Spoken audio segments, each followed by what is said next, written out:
यीशु नाम,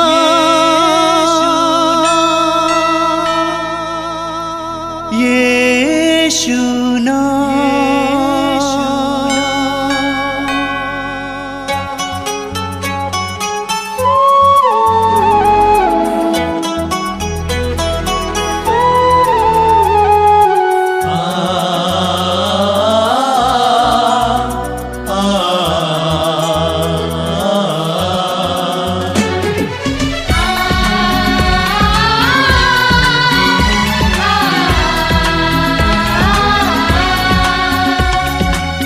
पूरब से पश्चिम तक, उत्तर से दक्षिण तक, पूरब से पश्चिम तक, उत्तर से दक्षिण तक, गूंजे गूंजे यीशु नाम, यीशु नाम। पूरब से पश्चिम तक, उत्तर से दक्षिण तक, गूंजे गूंजे यीशु नाम, यीशु नाम।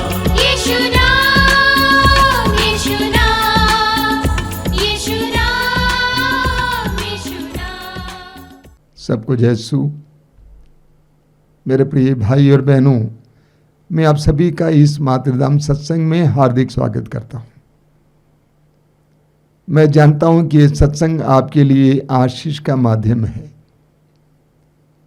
आप में से कई लोग नियमित रूप से इस सत्संग में भाग लेते हैं और प्रभु की आशीषें प्राप्त करते हैं। मैं प्रभु को धन्यवाद देता हूं। जारी रखिए और भी लोगों को प्रेरित कीजिए ताकि वे इस आध्यात्मिक कार्यक्रम में भाग ले सकें। आप जानते हैं कि हम स्तुति के द्वारा इस कार्यक्रम को शुरू करते हैं, क्योंकि स्तुति के द्वारा हमारे हृदय और मन में जागरूकता आ जाती है। हमारे हृदय और मन जागृत हो जाते हैं। प्रतिदिन के जीवन में अलग अलग प्रकार की समस्याओं का हमें सामना करना पड़ता है, जिसके कारण हमारे मनों में बहुत ज़्यादा नकारात्मकता आ जाती है। ऐसे में स्तुति के द्वारा हमारे अंदर सकारात्मकता आ जाती है। हम आज़ाद हो जाते हैं, हमारा संकोच मिट जाता है। स्तोत्रकार कहता है स्तोत्र 145 में, मेरे ईश्वर, मेरे राजा, मैं तेरी स्तुति करूँगा, मैं सदा सर्वदा तेरा नाम धन्य कहूँगा, मैं दिन प्रतिदिन तुझे धन्य कहूँगा, मैं सदा सर्वदा तेरे नाम की स्तुति करूँगा। एक विश्वासी को हर समय हर बात के लिए प्रभु को धन्यवाद देने की आवश्यकता है। आइए हम लोग स्तुति करेंगे हमारे भाई बहन के साथ मिलकर गीत गाते हुए। मैं आपसे अनुरोध करूँगा कि आप सभी लोग तालियां बजाते हुए मुंह खोलकर प्रभु की स्तुति में लग जाएंगे। राजाओं का राजा है, वो प्रभु का प्रभु है। राजाओं का राजा है, वो प्रभु का प्रभु है। राजाओं का राजा है, वो प्रभु का प्रभु है। राजाओं का राजा है, वो प्रभु का प्रभु है। प्रभु यीशु मसीह, प्रभु यीशु मसीह, प्रभु यीशु मसीह, प्रभु यीशु मसीह। राजाओं का राजा है, सब मिलकर गाइए, वो प्रभु का प्रभु है। साथ गाइए। राजाओं का राजा है, वो प्रभु का प्रभु है। प्रभु यीशु मसीह,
सब मिलकर राजाओं का राजा है, वो प्रभुओं का प्रभु है। सब मिलकर गाइए, राजा का राजा है,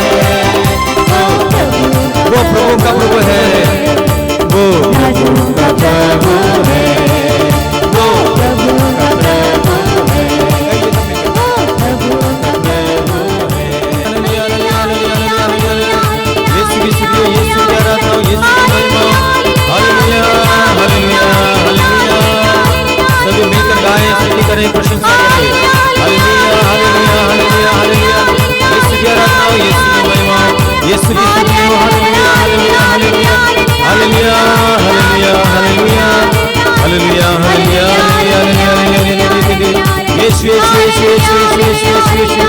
यीशु की आराधना, यीशु की महिमा, यीशु की स्तुति हो। हालेलुया, हालेलुया, हालेलुया, हालेलुया, हालेलुया, हालेलुया, हालेलुया, हालेलुया, हालेलुया, हालेलुया, हालेलुया,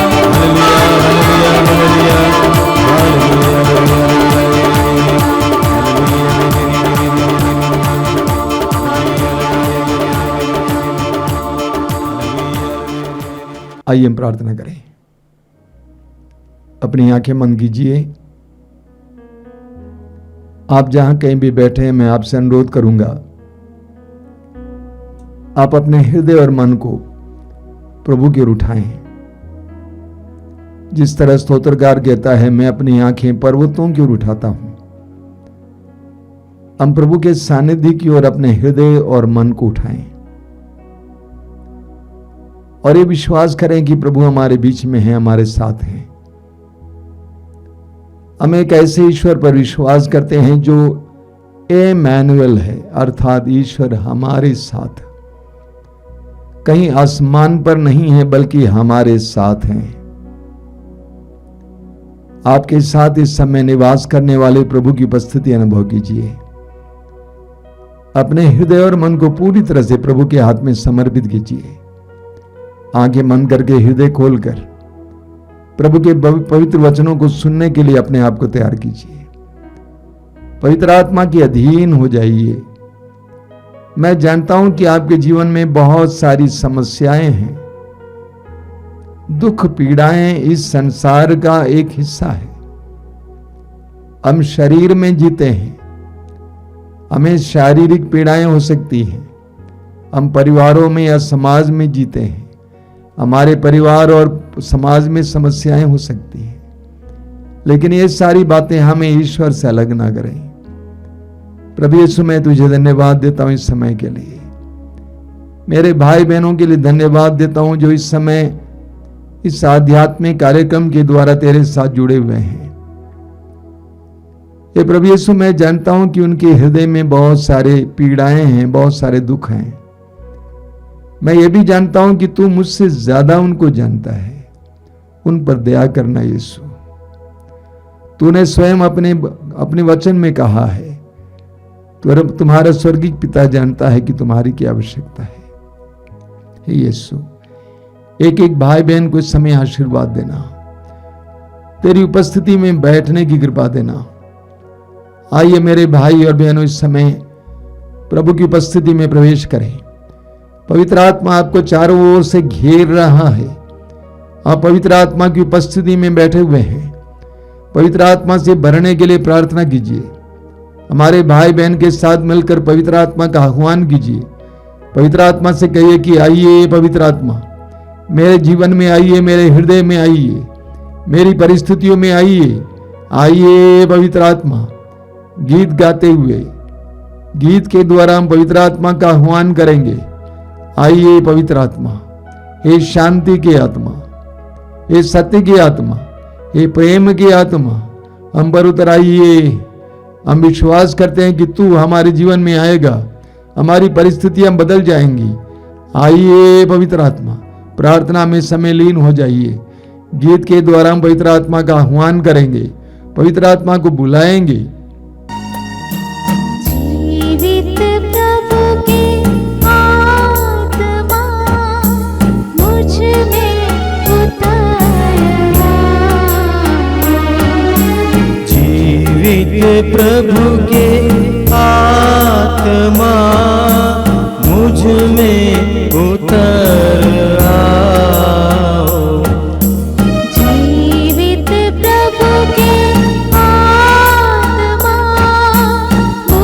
में उतर आओ।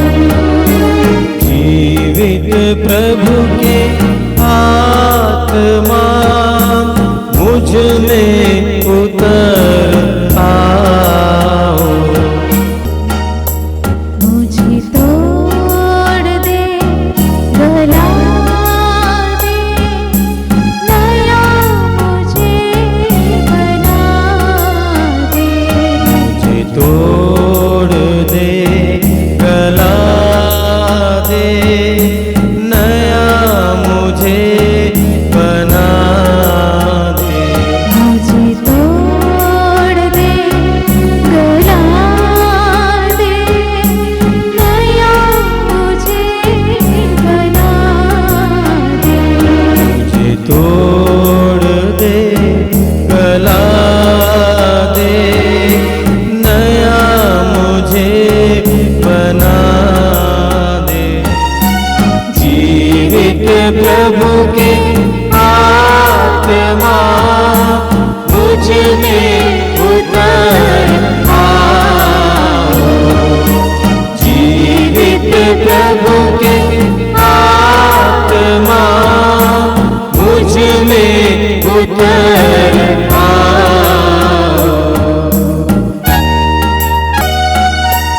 मुझे तोड़ दे, गला दे, अपना मुझे बना दे।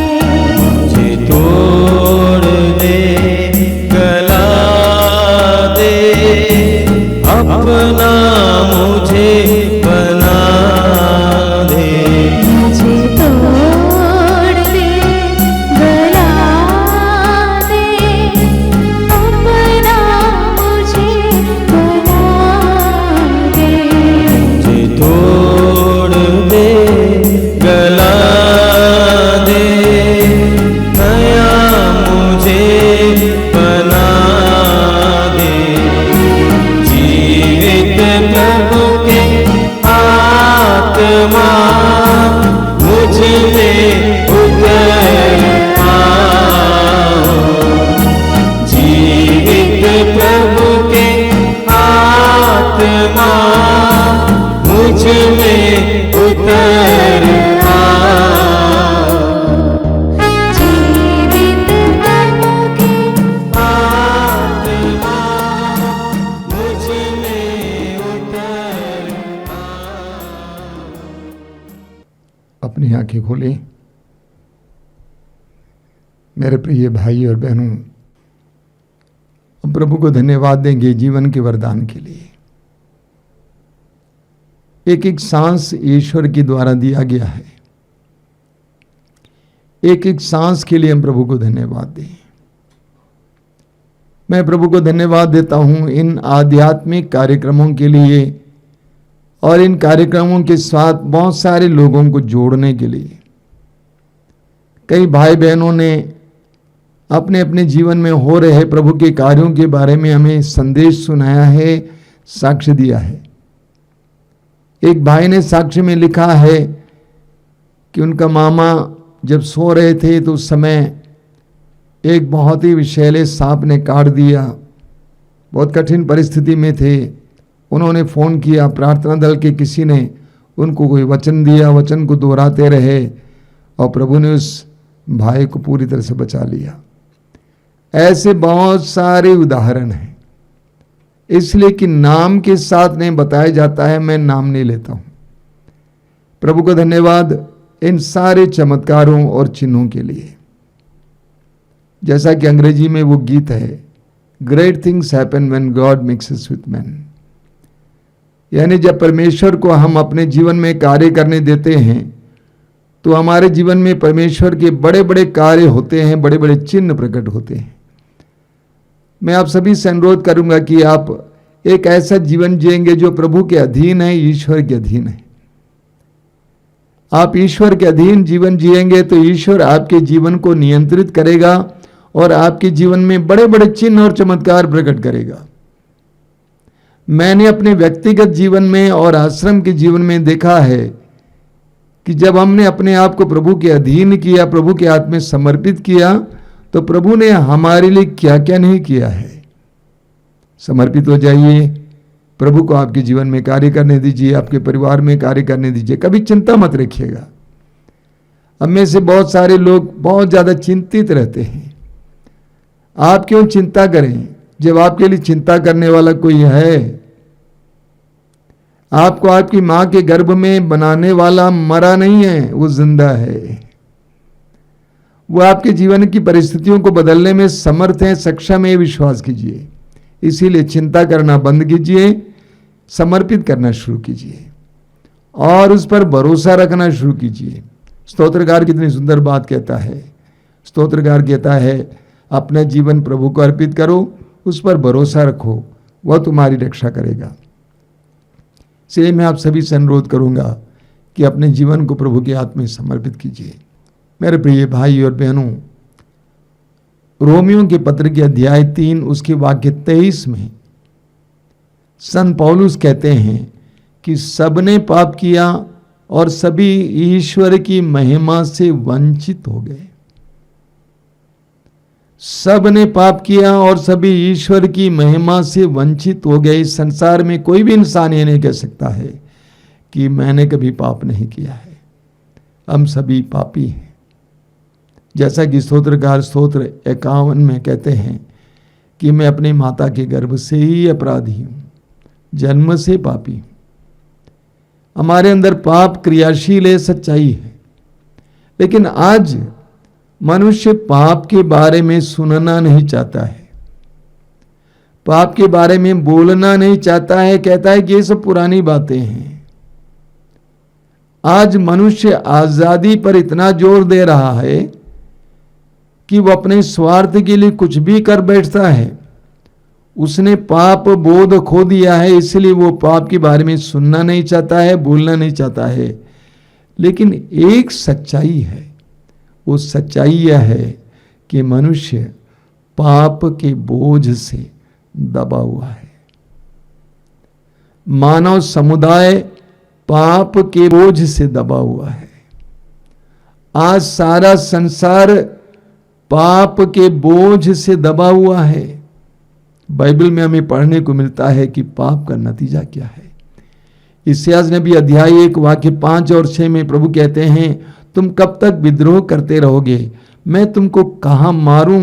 तुम्हारा सिर घायल है, तुम्हारा हृदय मूर्छित है और तुम्हारा शरीर पांव से लेकर सिर तक चोटों से भरा हुआ है। पाप मनुष्य पर असर करता है। स्तोत्र 107 वाक्य 17 में पढ़ते हैं, कुछ लोग अपने कुकर्मों के कारण बीमार पड़ गए थे, वे अपने पापों के कारण कष्ट झेल रहे थे। प्रवक्ता ग्रंथ के अध्याय 21 उसके वाक्य 2 और 3 में प्रभु कहते हैं, पुत्र जिस तरह तुम सांप से भागते हो उसी तरह पाप से भागो। यदि वो पास आएगा तो वो तुम्हें काटेगा और उसके दांत सिंह के दांतों जैसे हैं जो मनुष्य की आत्मा का विनाश करते हैं। तो ये एक सच्चाई है कि मनुष्य आज पाप का नतीजा भोग रहा है। आज के इस प्रवचन में हम इस बात पर मनन करेंगे कि आखिर पाप है क्या चीज, पाप क्या है। पवित्र वचनों के द्वारा मैं आपको समझाने का प्रयास करूंगा। सबसे पहले योहन का सुसमाचार अध्याय 3 वाक्य 19 में प्रभु कहते हैं, ज्योति संसार में आई लेकिन लोगों ने ज्योति की अपेक्षा अंधकार को पसंद किया क्योंकि उनके कर्म बुरे थे। प्रभु कहते हैं दंडाज्ञा का कारण यह है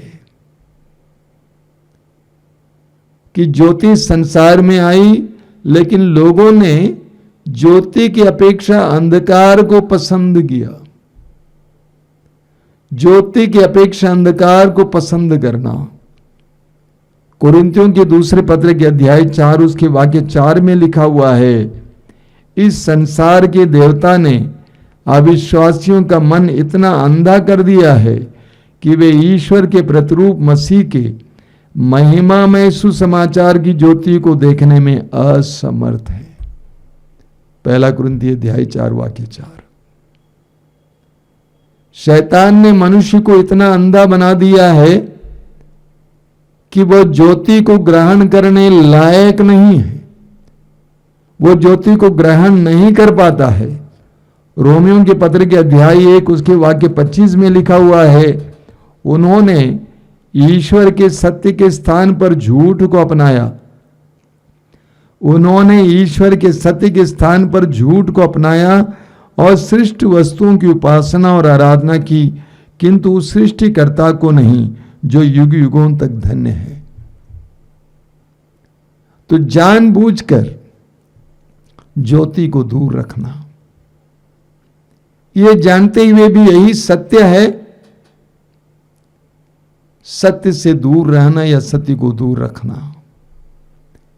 ये जानते हुए भी यही प्रकाश है, ये ज्योति है, ये मुझे मार्ग दिखा सकता है, जानते हुए भी उसको दूर रखना। ये जानकर भी कि प्रेम एक ऐसा मार्ग है जो हमें शांति प्रदान कर सकता है, प्रेम के मार्ग को दूर रखना, जानबूझकर उसको दूर रखना, ये पाप है। और प्रभु यीशु स्वयं कहते हैं क्योंकि उनके कर्म बुरे थे, उनके कर्म बुरे थे,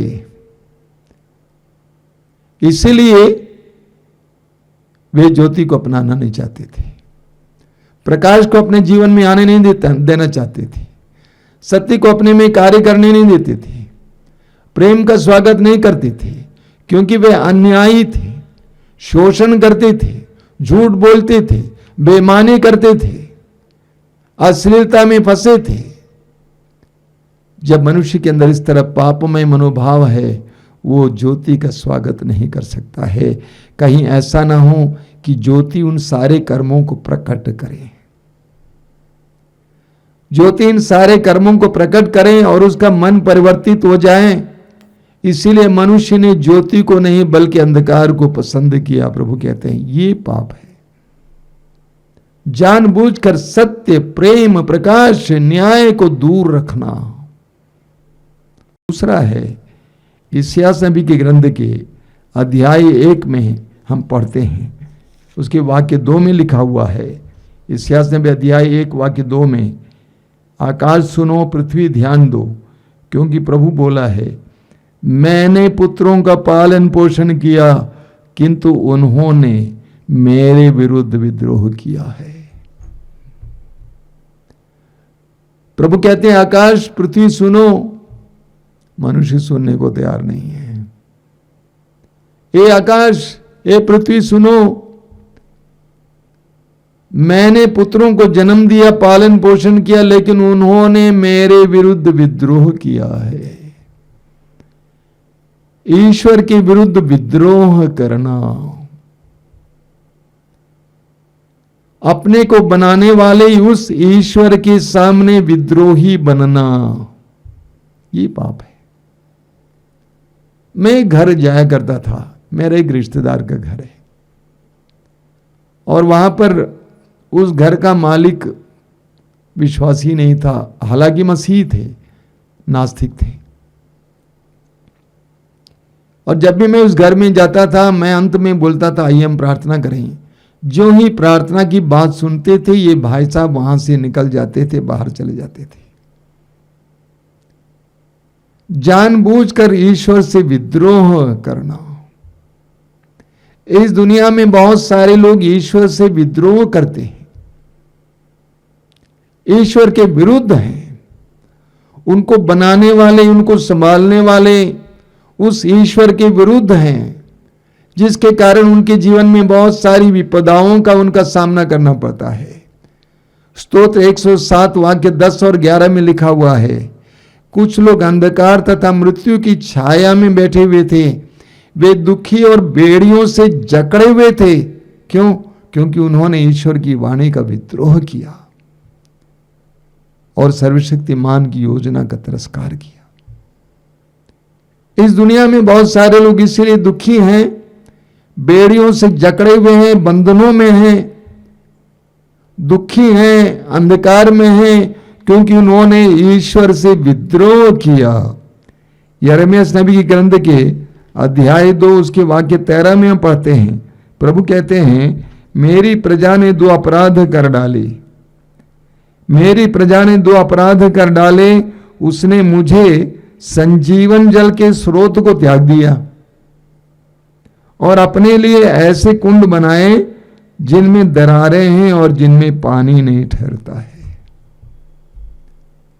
प्रभु कहते हैं कि मेरी प्रजा ने 2 अपराध कर डाले। पहला है कि मुझे संजीवन जल के स्रोत को त्याग दिया और अपने लिए एक ऐसा कुंड बनवाया जिसमें दरारें हैं, पानी नहीं टिकता है, रुकता है। ईश्वर से विद्रोह करना ये पाप है। कई लोग जानबूझकर ईश्वर से विद्रोह करते हैं, मानते नहीं है। हमें इस्राएलियों के इतिहास में पढ़ने को मिलता है कि इस्राएली हालांकि ईश्वर के बड़े बड़े चिन्ह और चमत्कारों को देखे, ईश्वर की चुनी हुई प्रजा, बनाई हुई प्रजा इस्राएली ईश्वर के बड़े बड़े चमत्कारों को देखने के बावजूद बार बार ईश्वर से विद्रोह किया। मिस्र देश से अपने देश यानी कनान देश आने के लिए मुश्किल से 4-5 सप्ताह लगता, लेकिन इसलिए कि उन्होंने ईश्वर से विद्रोह किया, ईश्वर ने उनको 40 वर्ष मरुभूमि में भटकने दिया। उन्हें मार्ग नहीं मिल रहा था, वो मरुभूमि में भटकते रहे और इस बीच उनमें से कई लोग मर गए क्योंकि उन्होंने विद्रोह किया था। तीसरा है पाप क्या है, इस्यास अध्याय 1 वाक्य 3 में हम पढ़ते हैं, और सुंदर वचन है, आपने बार बार सुना होगा। प्रभु कहते हैं, बैल अपने मालिक को पहचानता है, बैल अपने मालिक को पहचानता है, गधा अपने मालिक की नाद जानता है, किंतु इस्राएल नहीं जानता, मेरी प्रजा नहीं समझती। ये पाप है। प्रभु कहते हैं कि बैल अपने मालिक को पहचानता है। बहुत सुंदर बात है। आप में से जिन लोगों ने अपने घर पे गाय, बैल, भैंस को पाला होगा, आप जानते हैं। मैं अपने ड्राइवर के साथ एक गांव गया हुआ था। वहां पहुंचते ही जिस घर में हम प्रवेश किए उसके बगल वाले घर में उसका बेचा हुआ एक बछड़ा था, वो रोने लगा। उसने अपने मालिक को पहचान लिया और मेरे ड्राइवर को उसके पास जाना पड़ा, कुछ चारा खिलाना पड़ा, उसको सांत्वना देना पड़ा, तब जाके वो शांत हुआ। गाय बैलों को, जानवरों को जंगलों में छोड़ा जाता है, शाम होते ही वे अपने मालिक के घर वापस आते हैं, अन्य जगह नहीं जाते हैं। प्रभु कहते हैं कि बैल अपने मालिक को पहचानता है, गधा जानता है कि अपने मालिक की नाद कहां है, कहां मुझे चारा मिलेगा, लेकिन मेरी प्रजा नहीं जानती है। मेरी प्रजा नहीं जानती है। ईश्वर को जानता नहीं है मनुष्य। मनुष्य ने पता नहीं क्या क्या आविष्कार किया, अंतरिक्ष में क्या है, पानी के नीचे क्या है, धरती के नीचे क्या है, सब कुछ जानने का उसने प्रयास किया, लेकिन वह अपने ही बनाने वाले को भुला दिया। अपने मालिक को जानने के लिए प्रयास नहीं करता है। संसार के अन्य चीजों को खोजते रहता, ढूंढते रहता, एक एक चीज को जानने का प्रयास करता है, लेकिन अपने बनाने वाले को जानने का प्रयास नहीं करता है।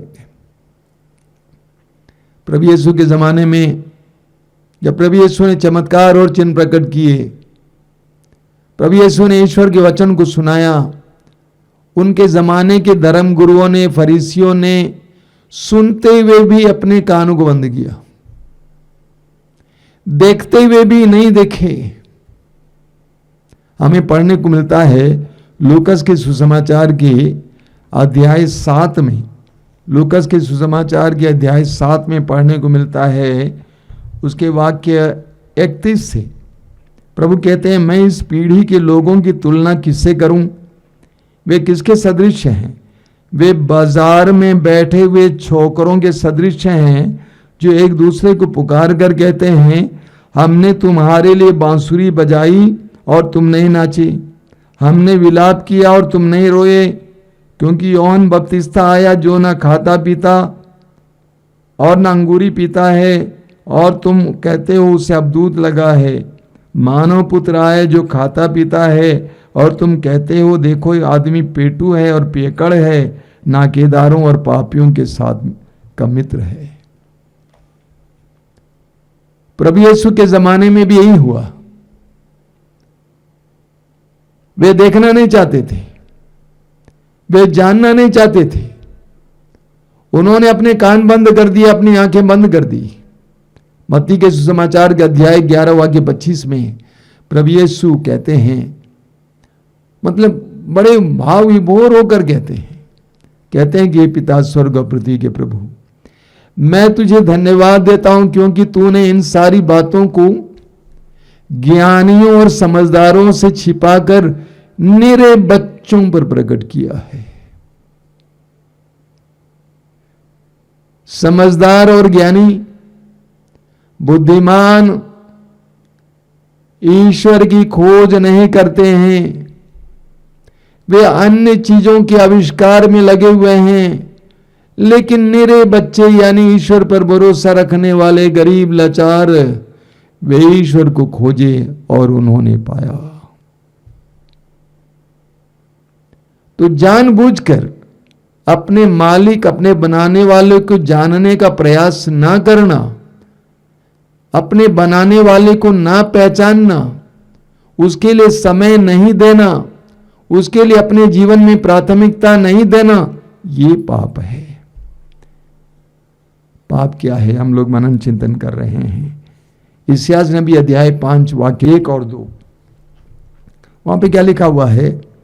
मैं अपने मित्र की दाखबारी के विषय में अपने मित्र को एक गीत सुनाऊंगा। उपजाऊ ढाल पर मेरे मित्र की दाखबारी थी, उसने इसकी जमीन खुदवाई, इसमें से पत्थर निकाल दिए और इसमें बढ़िया दाखलता लगवा दी। उसने उसके बीच में मीनार बनवाई और इसमें एक कोलू भी खुदवाया। उसे अच्छी फसल की आशा थी, किंतु उसे खट्टे अंगूर ही मिले। प्रभु कहते हैं, मैं अपने मित्र के लिए गीत गाता हूं। वो गीत क्या है? मेरे मित्र की एक दाखबारी थी, उसने उपजाऊ ढाल को चुना दाखबारी के लिए और कोड़कर सारे पत्थर निकाल दिए, मिट्टी को नरम बना दिया और अच्छे से अच्छी दाखलता को ले आकर रोपा। बीच में मीनार बनाए सुरक्षा के लिए, कोल्हू बनाए और मौसम का इंतजार करता रहा। लेकिन उस मेरे मित्र को क्या मिला? खट्टे अंगूर। खट्टे अंगूर। यिर्मयाह नबी अध्याय 29 वाक्य 11 में प्रभु कहते हैं, तुम्हारे लिए निर्धारित योजनाएं मैं जानता हूं।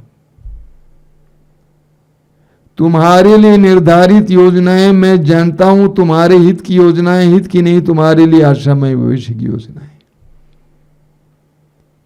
आप और मुझे बनाने वाले ईश्वर के मन में आप और मेरे लिए एक योजना है और इस योजना के विरुद्ध जाना ये पाप है। उस योजना को जानने का प्रयास ना करना और उसके विरुद्ध जाना ये पाप है।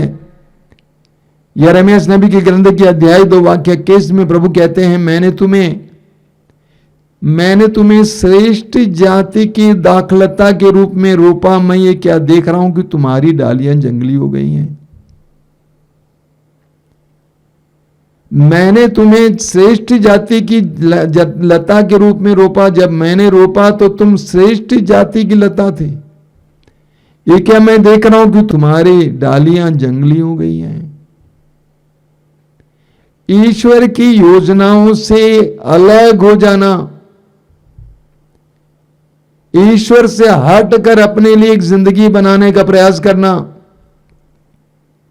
लूकास के समाचार के अध्याय 15 में हम पढ़ते हैं, उड़ाव पुत्र के मन में एक सोच थी कि मैं अपने पिता के भवन को छोड़ूंगा और इस देश को छोड़कर परदेश में जाकर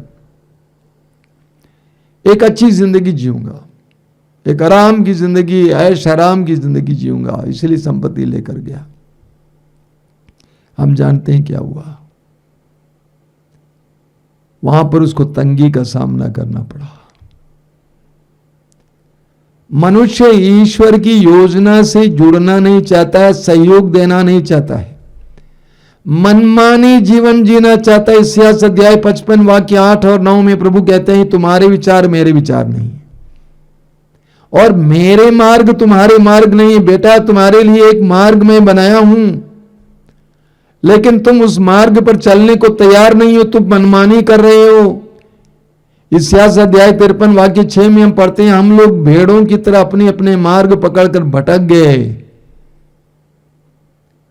ईश्वर की योजना से दूर चला जाना, ईश्वर की योजना का तिरस्कार करना, अपनी योजना बनाना, यह पाप है। हम इस बात पर मनन कर रहे हैं कि पाप क्या है। अगला है 1 यूहन्ना अध्याय 3 वाक्य 4। 1 यूहन्ना अध्याय 3 वाक्य 4, वहां क्या लिखा हुआ है? यूहन्ना कहता है, पाप आज्ञाओं को भंग करना है।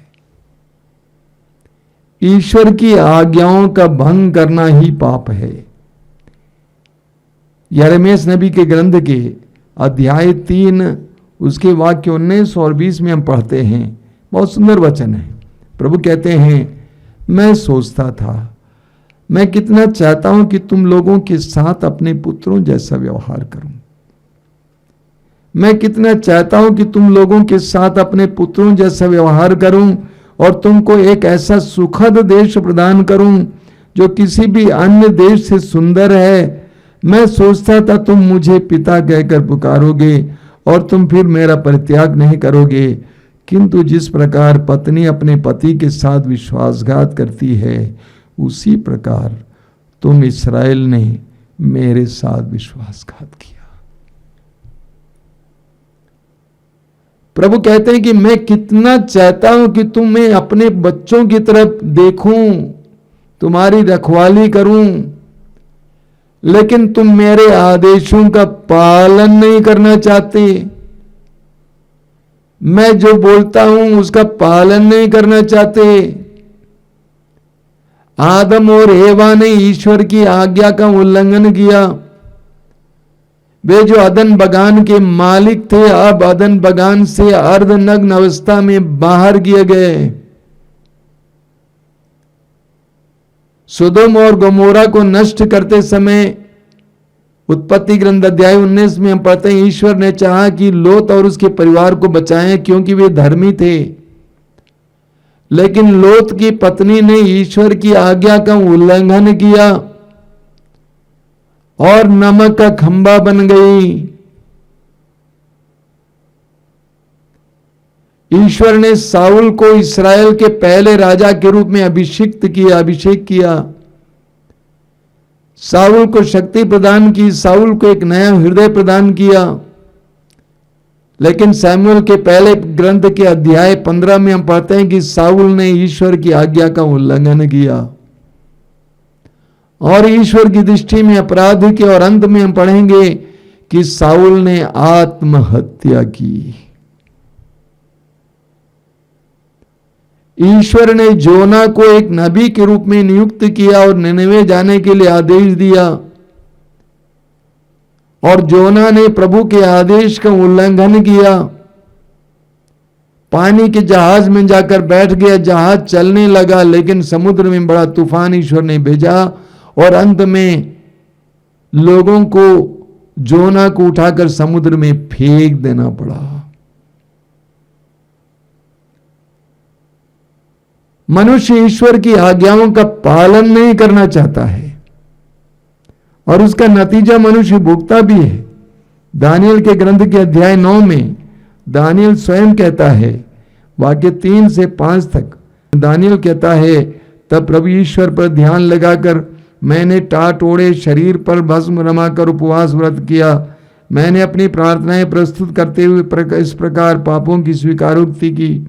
प्रभु महान एवं भीषण ईश्वर तो अपना विधान बनाए रखता है।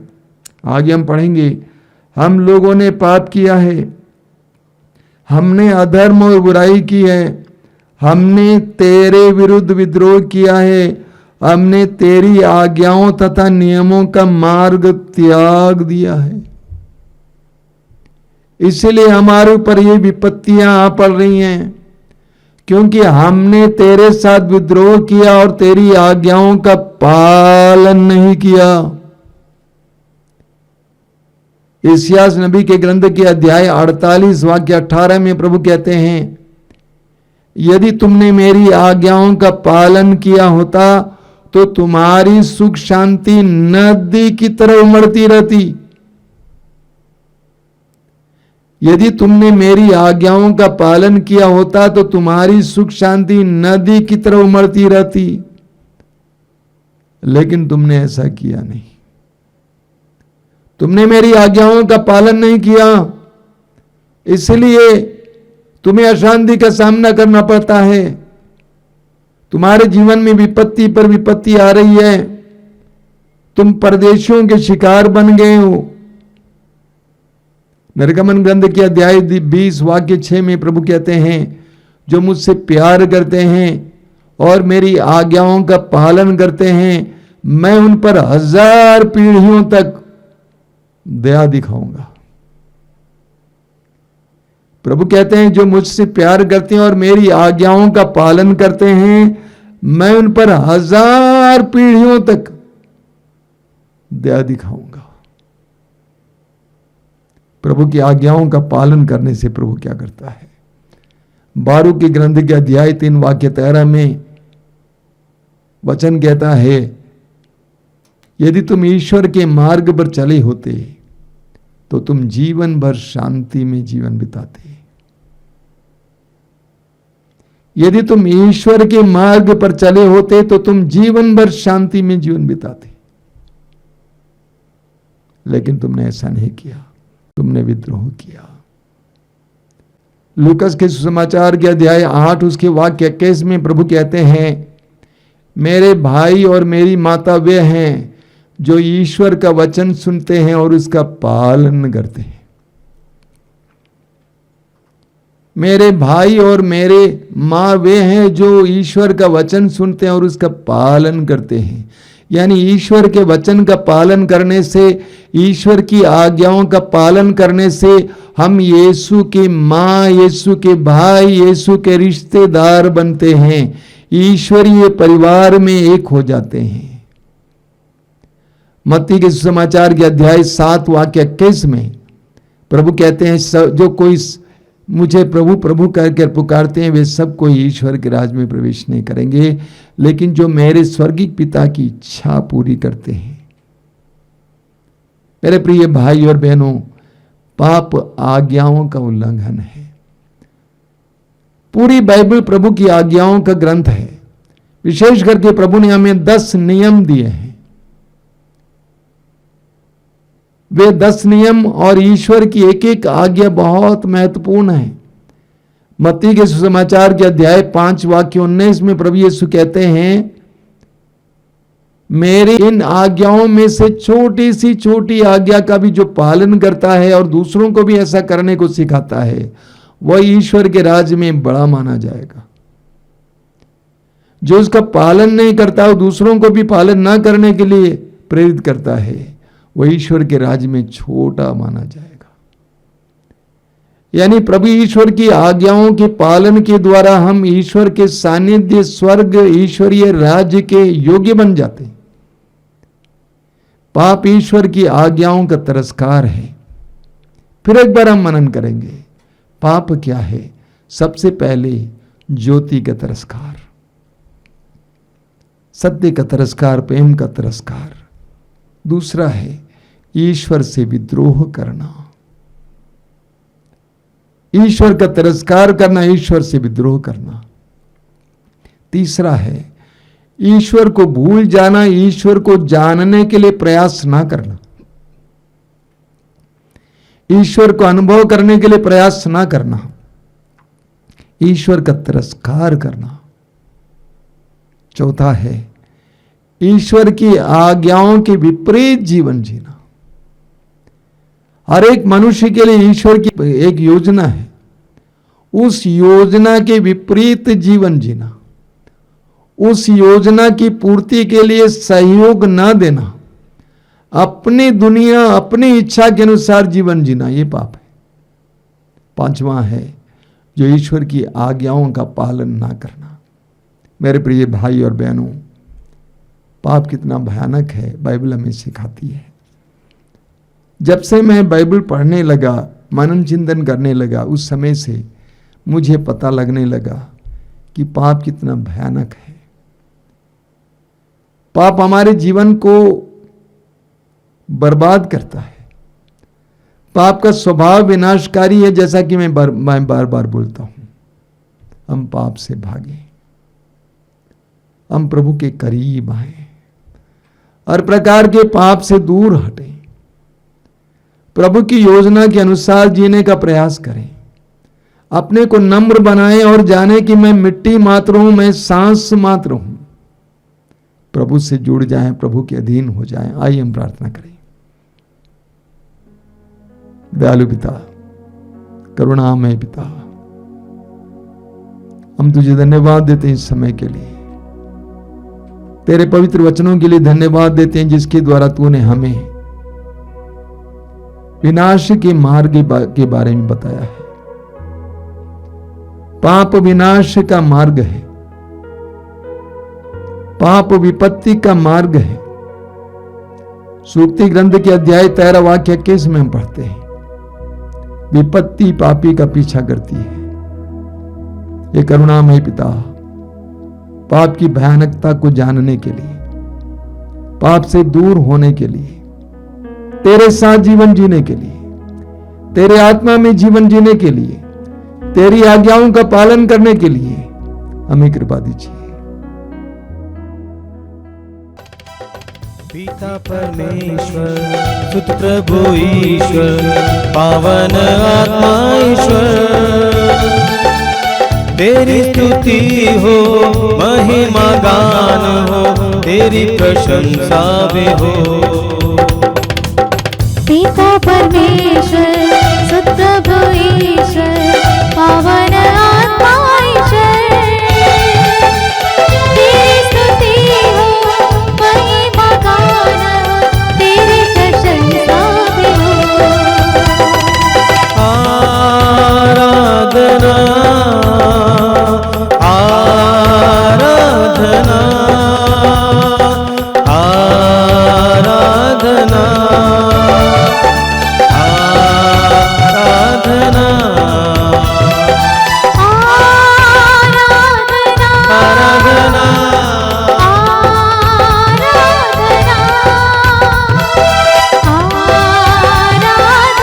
आराधना आराधना आराधना। पिता परमेश्वर, जीवन दाता, तू मेरी चट्टान है, तू मेरा बल है, तू मेरी ढाल है, जीने का आधार है। पिता परमेश्वर, जीवन दाता, तू मेरी चट्टान है, तू मेरा बल है, तू मेरा ढाल है, जीने का आधार है। आराधना आराधना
प्रभु यीशु मुक्ति प्रदाता, तू मेरा संगीत है,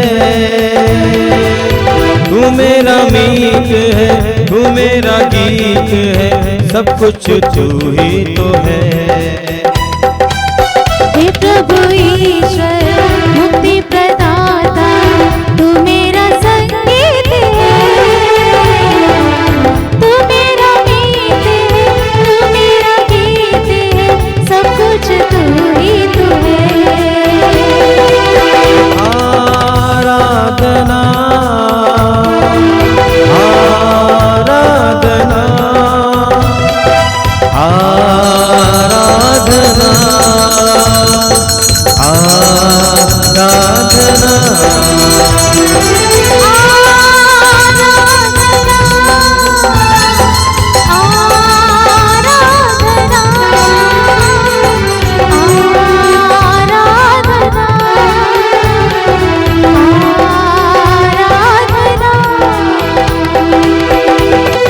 पावन आत्मा शांति प्रदाता, तू मेरा आनंद है,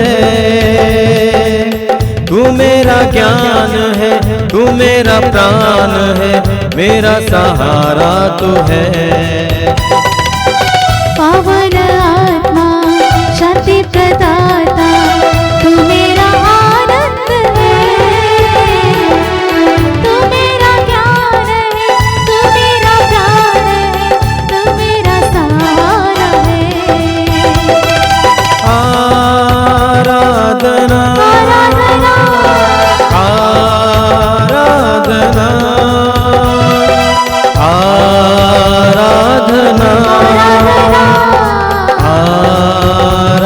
आराधना आराधना आराधना आराधना आराधना आराधना आराधना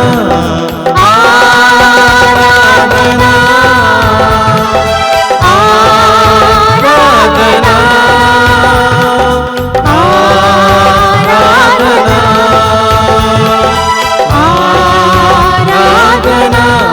आइए प्रभु की स्तुति करें। हालेलुया हालेलुया हालेलुया हालेलुया हालेलुया हालेलुया। यीशु की स्तुति, यीशु की महिमा, यीशु की आराधना। सभी लोग प्रभु की स्तुति करें ऊंची आवाज में। हालेलुया हालेलुया हालेलुया हालेलुया हालेलुया हालेलुया हालेलुया हालेलुया। यीशु यीशु यीशु यीशु यीशु यीशु यीशु यीशु।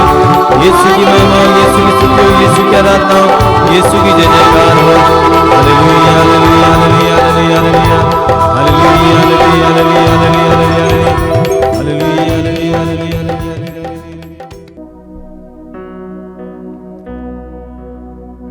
आइए हम प्रभु के सानिध्य में आए, प्रभु की उपस्थिति में आए। मैं आप सभी से अनुरोध करूंगा कि अपनी आंखें बंद रखें और आप जहां कहीं भी बैठे हों प्रभु की उपस्थिति अनुभव करें।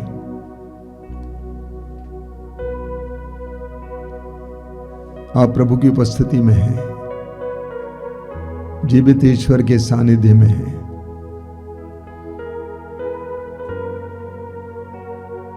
आपकी माता के गर्भ में आपको बनाने वाले प्रभु के सानिध्य में है। आपके जन्म से लेकर आज तक आपको संभालने वाले उस महान, सर्वशक्तिमान और प्रेमी परमेश्वर के सानिध्य में है। प्रभु यीशु ने कहा, याद रखो संसार के अंत तक मैं सदा तुम्हारे साथ हूं। उस पुनर्जीवित यीशु की उपस्थिति अनुभव कीजिए, पवित्र आत्मा की उपस्थिति अनुभव कीजिए, अपने आप को प्रभु के हवाले कीजिए, अपनी अवस्था को और अपनी परिस्थितियों को प्रभु के हाथ में समर्पित कीजिए।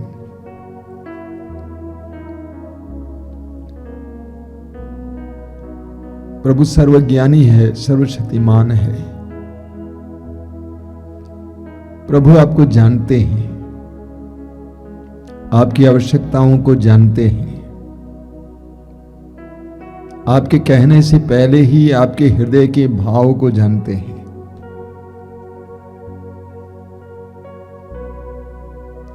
मैं जानता हूं कि इस समय आपके हृदय में बहुत सारी पीड़ाएं हैं, चिंताएं हैं। आज मनुष्य चिंताओं से घिरा हुआ है। उन सारी चिंताओं को समय प्रभु के हाथ में समर्पित कीजिए। प्रभु यीशु ने स्वयं कहा कि चिंता मत करो, चिंता करने से तुम में से कौन अपने आयु को पल भर भी बढ़ा सकता है। हम चिंता के द्वारा अपनी आयु को घटा ही रहे हैं, ना कि बढ़ा रहे हैं। प्रभु के हाथ में समर्पित करना सीखिए। आपके मन में जो भी चिंताएं आती हैं, सारी चिंताओं को बिना संकोच के प्रभु के हाथों में समर्पित कीजिए। प्रभु आपको प्यार करते हैं। प्रभु ने आपको सुन लिया है, प्रभु ने आपको देख लिया है। अब उन सारी बातों के बारे में चिंता छोड़िए और इस समय पूरी तरह से आराधना में लग जाइए। सभी स्वर्गदूतों संतों के साथ प्रभु की आराधना कीजिए। चिंताएं प्रभु के सामने रखना और उसके बाद इस समय आराधना में लग जाना। आपकी चिंताएं प्रभु की चिंताएं हो जाएं। आराधना में लग जाइए। प्रभु के समय आपके जीवन में कार्य करने दीजिए। ये पवित्र समय है, ये आशीष का समय है, ये चंगाई का समय है, बंधनों से आजादी का समय है। अपने आप को प्रभु के हवाले कर दीजिए। प्रभु को आपके जीवन में समय कार्य करने दीजिए। अपना मुंह खोलना और हृदय खोलकर इस समय प्रभु की स्तुति और आराधना करना। बोलिए हालेलुया, हालेलुया, हालेलुया। मैं सारे हृदय से प्रभु की स्तुति करूंगा। मैं सच्चे हृदय से प्रभु की स्तुति करूंगा। हालेलुया, हालेलुया, हालेलुया, हालेलुया। हे महिमा में प्रभु, हे महिमा में प्रभु, चारों ओर तेरी महिमा फैली हुई है। तेरी प्रज्ञा इस समस्त ब्रह्मांड में फैली हुई है। हालेलुया, हालेलुया, हालेलुया।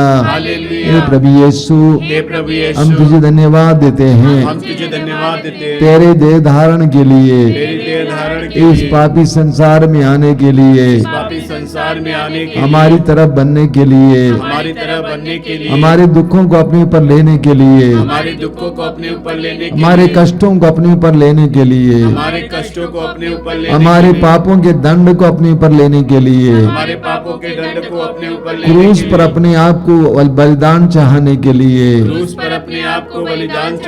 हे प्रभु यीशु, मैं विश्वास करता हूँ क्रूस पर तूने जो बलिदान चढ़ाया है, वो मेरे पापों के प्रायश्चित के लिए है। हालेलुया, हालेलुया, हालेलुया। तेरे उस एक महान बलिदान के द्वारा मेरे पापों का प्रायश्चित हुआ है। समस्त संसार के पापों का प्रायश्चित हुआ है। इस विश्वास में दृढ़ रहने के लिए शक्ति मुझे दीजिए। हालेलुया, हालेलुया, हालेलुया, हालेलुया, हालेलुया, हालेलुया। यीशु मेरा प्रभु है, यीशु मेरा मुक्तिदाता है। यीशु मरने के बाद मृतकों में से जी उठे हैं। हालेलुया, हालेलुया, हालेलुया, हालेलुया, हालेलुया। ऊंची आवाज में प्रभु की स्तुति और आराधना करते जाएं। हालेलुया, हालेलुया, हालेलुया, हालेलुया, हालेलुया, हालेलुया, हालेलुया, हालेलुया, हालेलुया। धन्यवाद, धन्यवाद, धन्यवाद, धन्यवाद, धन्यवाद, धन्यवाद, धन्यवाद, धन्यवाद, धन्यवाद। हालेलुया आराधना आराधना आराधना आराधना आराधना महिमा महिमा महिमा महिमा महिमा महिमा आराधना आराधना आराधना आराधना आराधना आराधना आराधना आराधना आराधना आराधना आराधना आराधना आराधना हालेलुया हालेलुया हालेलुया हालेलुया।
अपनी आंखें खोलिए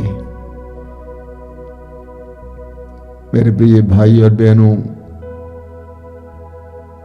आज मनुष्य सांसारिक रूप से देखा जाए बहुत प्रगति कर चुका है,